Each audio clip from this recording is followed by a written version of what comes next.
નમસ્કાર મિત્રો, સ્વાગત છે તમારું અમારી ચેનલ દેવિકા વોઇસ પર એક નવા વિડીયોમાં। આશા છે કે તમે બધા મજામાં હશો। મિત્રો, થોડો સમય કાઢીને અંત સુધી સાંભળજો। આ કહાની આપના હૃદયને સ્પર્શી જશે। અંકિતા મલપુર ગામની પ્રાથમિક શાળામાં સાવ એકલી આવીને હાજર થઈ। એકલી હાજર થવા આવી એટલે શાળાના શિક્ષકોએ તેના પરિવાર વિશે પૂછ્યું। આમ તો મારા પોતાના કુટુંબમાં તો મારે આગળ પાછળ કોઈ નથી। અમદાવાદમાં મામાના સહારે મોટી થઈને ભણી ગણી છું। મજૂર મામાને સમય ન મળ્યો એટલે સાથે ન આવી શક્યા કહીને અંકિતાએ વાતને પૂરી કરી। બપોરે વિશ્રાંતના સમયે અંકિતાએ શાળાના આચાર્યને કહ્યું, સાહેબ, મારે આ ગામમાં જ મકાન ભાડે રાખીને રહેવું છે। ગામમાં કોઈ ખાલી મકાન હોય તો કહો, હું જોઈ આવું। અંકિતાબેન, ગામમાં મકાન મળવું મુશ્કેલ છે। નાનું ગામ છે ને કોઈની પાસે વધારાનું મકાન હોય એવું મારા ધ્યાનમાં નથી। છતાંય તમે અને નીરુબેન ગામમાં એક ચક્કર મારીને આવો કહીને આચાર્ય સાહેબે આ શાળામાં જ નોકરી કરતા નીરુબેનને ભલામણ કરી। નીરુબેન પોતે નજીકના શહેરથી આવતા જતા હતા।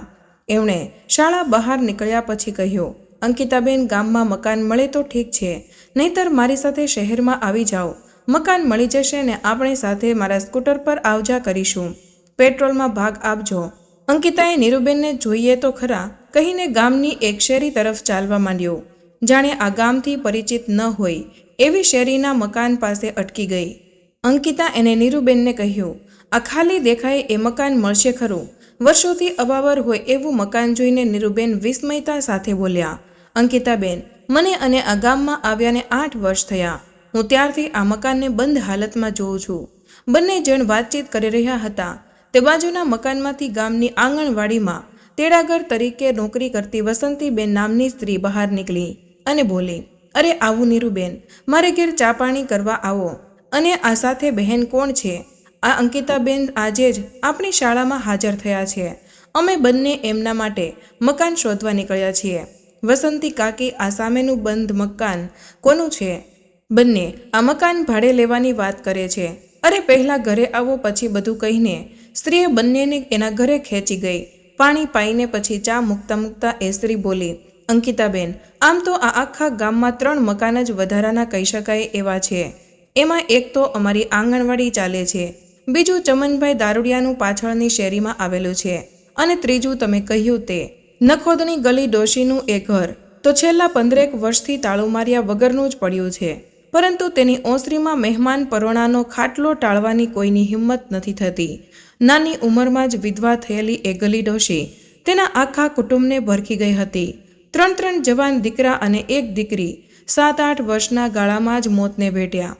2 છોકરાઓ પરણેલા હતા, તેમની વહુએ બીજે ઘર માંડ્યું। છેલ્લે ગલી ડોશી મરી ત્યારે મોટા છોકરાની 5-6 વર્ષની છોકરી જીવતી રહી ગયેલી એને આ ગામનો 1 નંબરનો દારૂડિયો ચમનિયો કોણ જાણે ક્યાં ઉપાડીને લઈ ગયો। બધા વાતો કરે છે કે એ છોકરી થોડી ઉંમર લાયક થતાં ચમનને એણે વેશ્યાવાડે વેચી દીધી હશે। આવા નખોદિયા ઘરમાં ના રહેવાય અંકિતાબેન। અમદાવાદ જેવા મહાનગરમાં રહીને પીટીસી સુધીનો અભ્યાસ કરેલી અંકિતા સહેજે આશ્ચર્ય પામ્યા વગર બોલી, એવું કંઈ ન હોય વસંતી કાકી, એ મકાનમાં રહેવાથી મને કંઈ નહીં થાય। એ મકાન માટે કોને પૂછવું પડે? કાકી, વસંતી કાકી ઘડીભર અંકિતાને જોઈ જ રહ્યા અને પછી બોલ્યા, મને તો તમારો પડોશી મળશે બેન, પણ એ તો નક્કી છે।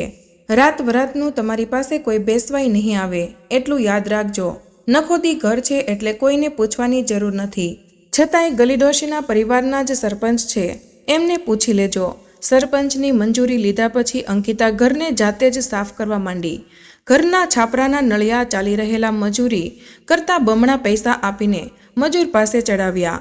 મજૂરી કામ કરતી 2 આધેડ સ્ત્રીઓ માંડ માંડ સમજવાવીને લીપણ માટે તૈયાર કરી। 10 દિવસ પછી નખોદની ગલી ડોશીનું નખોદ્યું મકાન રહેવા લાયક બની ગયું। 6 મહિના પસાર થઈ ગયા। અંકિતાને ન તો ભૂત પરકી ગયું કે ના કોઈ દિવસ એને તાવ તરી આવ્યો। શાળામાં 5 થી 7 ધોરણમાં નિયમિત અંગ્રેજી વિષય ભણાવનાર અંકિતા પ્રથમ શિક્ષક હતી। ગામના બાળકો ઘેર ગૃહ કાર્યમાં અંગ્રેજી સ્પેલિંગનો લખતા બોલતા હોય એ આશ્ચર્યજનક હતું। અંગ્રેજી ભાષાનું પ્રથમવાર સુંદર શિક્ષણ જોઈને વાલીગણ રાજીના રેડ થઈ ગયા। એમાંય અંકિતાએ નખોદિયા ઘરમાં મફત ટ્યુશનનો વર્ગ શરૂ કર્યો। શરૂમાં થોડા બાળકોએ ઘેર આવવામાં ડરતા હતા, પરંતુ એ ડર પણ અંકિતાએ સમજ આપીને દૂર કરી દીધો. અંકિતાની ગામમાં વાહ થઈ ગઈ. 22 વર્ષની અંકિતા હજુ કુંવારી જ હતી. તેને મલુપુર નજીકના ગામની શાળામાં નોકરી કરતા એના જ સમાજના વિનય નામના યુવક શિક્ષક સાથે લગ્ન કર્યા.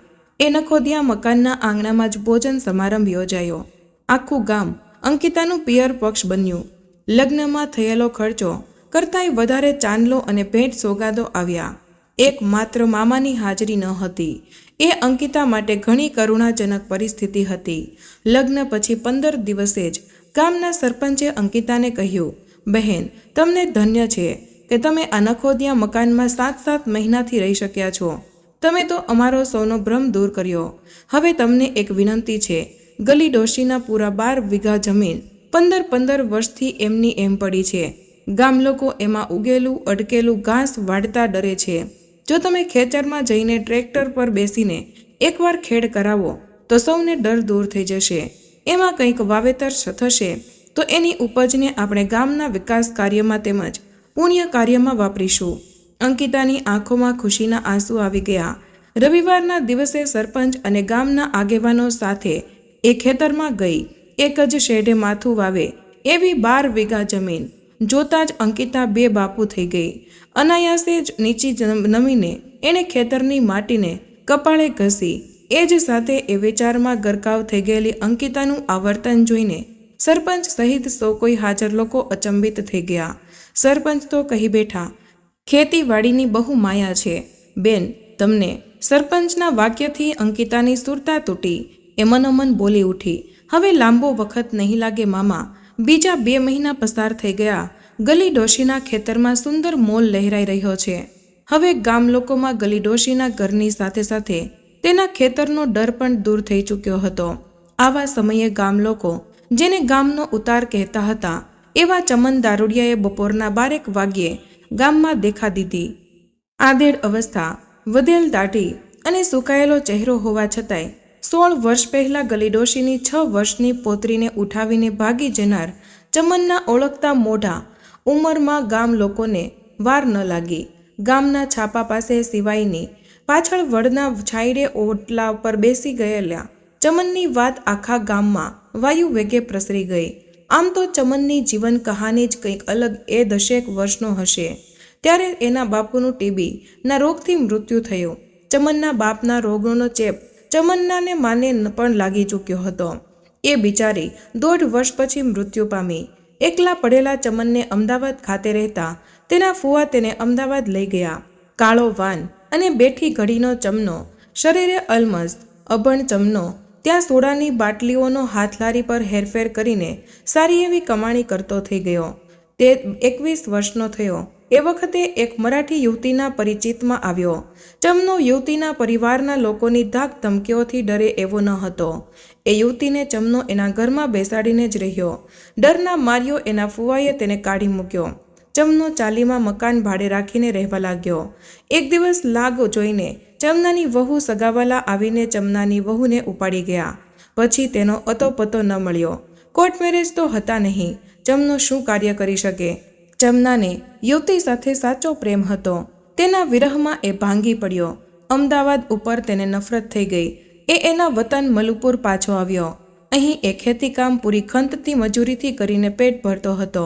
પરંતુ પેલી યુવતીની યાદે તેનો પીછો ન છોડ્યો. દારૂથી 10 ગાંવ દૂર ભાગનારો ચમનો ખુદ દારૂડિયો બનીને ઊભો રહ્યો. પાક્કો દારૂડિયો. એની બધી જ કમાણી દારૂમાં જ વપરાતી લાગી. ચમનાને પોતાનું ઘર હોવા છતાં એ ગમે ત્યાં પડ્યો રહે. એક દિવસ ભરપૂર પીધેલા હાલતમાં પડતો અખડતો ચમનો ગલી ડોશીના ઘર પાસેથી પસાર થઈ રહ્યો હતો. તેના કાને રોકકળ સંભળાઈ. ગલી ડોશી મૃત્યુ પામ્યા હતા અને 5-6 વર્ષની બાળકી માં કરીને ગલી ડોશીના મળદા પર હાથ ફેરવીને રડી રહી હતી. અડોશ પડોશની 7-8 સ્ત્રીઓ જાણે આભળછેડ લાગતી હોય એમ દૂર ઊભી હતી. એમાંથી એકેય નાની બાળકીને છાની રાખવાનો પ્રયત્ન નહોતો કરી રહી. દારૂ પીધેલા હાલતમાં એ ચમનો આ દ્રશ્ય ઘડીભર જોઈ રહ્યો. ચમનાનો નશો ઉતરી ગયો. એ લથડતી ચાલે આગળ વધ્યો અને બાળકીને ઉંચકી લીધી. આજે સ્ત્રીઓએ તો ગલી ડોશીનો કાંદીઓ મળી ગયો હોય તેવું લાગ્યું. ધીરે ધીરે 5-10 પુરુષો પણ ભેગા થયા. પરંતુ ગલી ડોશીને કપડાં પહેરાવવાનીથી લઈને ઠાઠડી બાંધવા સુધીની વિધિ શહેરમાં રહીને અંધશ્રદ્ધાને દૂર હરસેલી ચૂકેલા દારૂડિયા ચમનાએ જ કરી. સ્મશાનમાં મુખાગ્નિ પણ ચમનાએ જ આપ્યો. સ્મશાન યાત્રામાં લોકો લાજે જોડાયેલા. ગલીડોશીના 8-10 પરિવારજનો પણ મુખાગ્નિ આપ્યાની 10 મિનિટ પછી ત્યાંથી નીકળી ગયા. એકલા બેસી રહેલા ચમનાની બંડીના ગજવામાં હજી એક દારૂની બોટલ અકબંધ હતી. ચિતા સળગી રહેવા આવી એ સાથે જ ચમનો ઊભો થયો અને એ જ સાથે એણે બોટલીનો ઘા કર્યો. ચમનાને દારૂ છોડી લીધો. એણે ગલી ડોશીના ઘર તરફ દોટ મૂકી. ત્યાં 1-2 ડોશીઓ અને 2-3 પુરુષો સલાહ મસલત કરી રહ્યા હતા. આ છોડીનું હવે શું કરવું? ચમનાએ બોલ્યા ચાલ્યા વગર બાળકીને ઉચકી લીધી અને એના ઘર તરફ ચાલતો ચાલતો થયો. ચમનો આખી રાત પડખા ફેરવતો રહ્યો. તેને મનોમન નક્કી કરી લીધું કે આ ગામમાં રહીને દીકરીને મોટી નહીં કરી શકાય. તેને જે શહેરની નફરત થઈ હતી એ જ અમદાવાદનો તેને રસ્તો પકડ્યો. ત્યાં તેને એક જ સોડા બાટલીનો ધંધો સંભાળી લીધો. નામ વગર દીકરીનું મ્યુનિસિપાલિટીની શાળામાં તેને અંકિતા નામ લખાવ્યું. અનાથ દીકરીનો એ ખરા અર્થમાં મામો બન્યો. પીટીસી કર્યા પછી ઇન્ટરવ્યૂમાં પાસ થયેલ અંકિતાએ નોકરીમાં તેનું પોતાનું વતન જ પસંદ કર્યું. ચમન મામાની પણ એ જ ઈચ્છા હતી ને. આજે રવિવાર હતો. અંકિતા ખૂબ જ તાલાવેલી સાથે વિહવળતાથી મામાની રાહ જોઈ રહી હતી. તેણે તેના ઘરે 50 જેટલા બાળકોને પણ તૈયાર કરીને રાખ્યા હતા. ચમનો દારૂડિયો વળના ઓટલે બેઠો છે. વાક્ય કાને પડ્યું એ જ સાથે જ અંકિતાની ખુશી ફૂફાળા મારવા લાગી. થાળીમાં મીઠાઈની સાથે શ્રીફળ, કંકાવટી અને ચોખા તૈયાર જ હતા. ચાલો બાળકો કહીને અંકિતાએ દોટ મૂકી. બાળકોને એટલી જ ખબર હતી કે શિવજીના મંદિરે પ્રસાદ ધરવા જવાનું છે. કિકારીઓ સાથે જે બાળકોની સેનાએ પણ અંકિતા પાછળ દોટ મૂકી. અંકિતાબેન આટલી ઝડપે ક્યાં જાય છે વિચારતા બીજા લોકો પણ જોડાતા ગયા. અંકિતાએ ચમન મામાને ટપાલમાં વટ નીચે બેસવાનું કહેલું હતું. હાથમાં થાળી સાથે ઝડપભેર ચાલી રહેલ અંકિતાએ ચમન મામાની સામે ઊભા રહીને શ્વાસ લીધો. એ સાથે જ એણે મામાના કપાળમાં તિલક કરીને ચોખા ચોળ્યા. ચોખાથી પોંખીને એણે મામાને પગે પડીને વંદન કર્યા. અંકિતાબેન ચમના દારૂડિયાને આવું કેમ કરી રહ્યા છે એ પ્રશ્ન કોઈ પૂછી ન શક્યું. અંકિતા મામાને શિવાલય લઈ ગઈ અને ત્યાં શિવજીને પ્રસાદ ધરાવ્યો. મામા ભાણીએ શિવજીની પ્રાર્થના કરી. એ પ્રાર્થનામાં છેલ્લે અંકિતા મોટા અવાજે કહેતી સંભળાઈ, હે ભોળાનાથ, 16 વર્ષ પછી વતનમાં પાછા ફરેલા અને મારા જીવનનો આધાર બનેલા ચમન મામાને સ્વસ્થ રાખજે. હે ભોળાનાથ, હું નખોદિયા ગલીમાંની પૌત્રી અંકિતા તમને વિનંતી કરું છું કે તમે એ નખોદિયા શબ્દને ગામ લોકોના મોઢેથી વિદાય કર્યો છે. બસ હવે લાજ રાખજે ભોળાનાથ. અંકિતા મામાને લઈને ઘેર પહોંચે એના પહેલાં તો વાત એથી એ બમણા વેગે ગામમાં પ્રસરી ચૂકી હતી. ઘેર રાહ જોઈને બેઠેલા વિનય મામા સસરાના પગે પડીને આશીર્વાદ લીધા અને અંકિતાએ પાણી પાયું. એટલા સમયમાં તો ગામ લોકોની ખાસી એવી ભીડ જામી ગઈ. સૌ કોઈ ખુલ્લા દિલથી એકબીજાને કહી રહ્યા હતા, અંકિતાબેન તો નખોદિયા ગલીમાંની પૌત્રી છે. આપણે જેને જમનો દારૂડિયો કહીને ધિક્કારતા હતા એ તો અંકિતાબેનનો તારણહાર બન્યો. સૌ કોઈ લાગણીશીલ બની ગયા હતા. સૌ કોઈ ચમનને અચરજતા ભરી નજરે જોઈ લેતા હતા. 20 વર્ષથી નાની ઉંમરના બાળકો, કિશોરીઓ, તરુણો અને નવી આવેલી વહુઓ તો રીતસરના એમના કુટુંબીજનોના માથા ખાઈ રહ્યા હતા. સતત ચમન અને અંકિતા વિશે પૂછપરછ કરી રહ્યા હતા. અચાનક અંકિતાને પ્રસાદની મીઠાઈ વહેંચવાનું યાદ આવ્યું. તેણે એક યુવાનને કહ્યું, ભાઈ થોડી બધાને પહોંચાડી દેને. પરંતુ લાગણીઓથી ભીંજાઈને પ્રેમ ભૂખ્યા બનેલા માનવ ટોળામાંથી અવાજો આવવા લાગ્યા. આખું ગામ ઉમટી પડ્યું છે. આટલી મીઠાઈથી કંઈ નહીં થાય. ટ્રેક્ટર લઈને ફટાફટ ઉપડો શહેરમાં. કોણ ગયું ને કોણ પૈસા આપ્યા. પણ 4 કિલોમીટર દૂર આવેલા શહેરમાંથી પોણો કલાકમાં તો 50 કિલોગ્રામ જેટલી મીઠાઈ આવી પહોંચી. ગામના કેટલાય ઘેરથી ચા ભરેલી કીટલીઓ આવવા લાગી.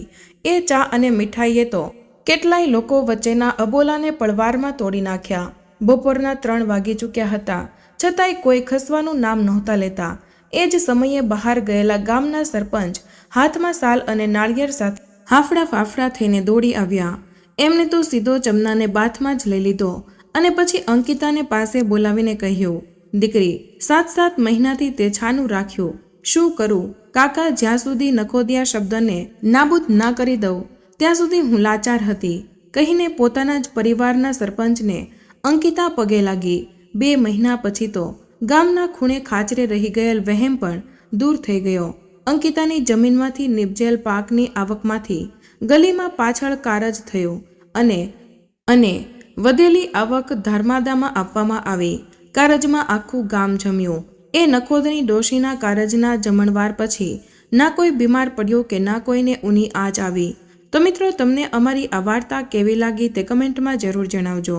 પસંદ આવી હોય તો લાઈક અને તમારા મિત્રો સાથે શેર કરજો.